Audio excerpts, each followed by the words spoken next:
Mga kapuso, krisis sa edukasyon ginatutukan sa karon sang Iloilo Provincial Government. Classroom shortage kag reading proficiency lakip sa issue nga ginapangatubang sang Department of Education. Learning gap sa mga estudyante, ano ayahan ang rason? Aton hibaloon sa report ni Zen Kilantang Sasa.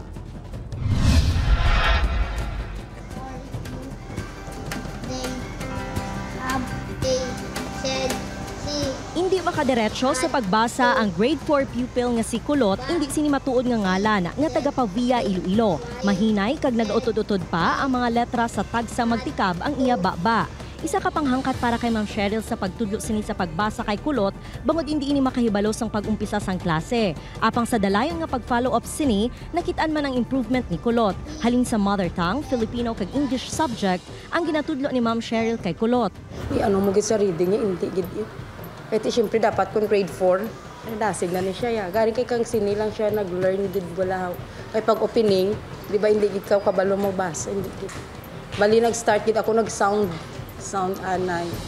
Tapos una ko ang Filipino. That's why nga kung kisa magbasa ta na kadya kang sa Filipino kang itinuring nag-ay kay sa English. Ay mo. Diri sa Tigom ANP Pilot Elementary School, may 45 ka mga grades 1, 2 kag 3 learners nga mahina sa gihapon sa pagbasa. Ang amon nga grade 1 do out of 74 pupils, mayara pa kita 30% sa ilang do mahina pagid magbasa sa grade 1. And sa grade 2 naton may bilin pa kita nga 20% pa nga mahina pa sa reading. And sa grade 3 naton, medyo gamay na lang gid ang pigado magbasa, ara lang sa mga 5%. Base sa Comprehensive Rapid Literacy Assessment ng Department of Education Region 6, pagsugod sang school year 2022 to 2023, halos 389,000 learners ang gin-assess.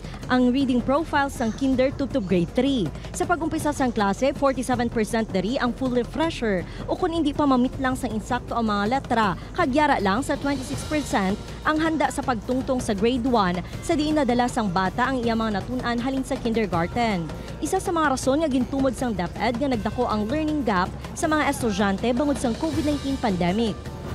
Ginakabig sang Iloilo Provincial Government nga national emergency ang kakulangan sa hulot klasehan kag problema sa pagbasa sa mga estudyante, gani ini na ang ginasolusyonan sang gobyerno. Ang plano sang Iloilo Provincial Government kag Department of Education 6 natuhoy sa sini nga mga issue aton hibaluon sa ikaduhang nga bahin sang RTV Presents ni Kapuso Zen Kilantang Sasa.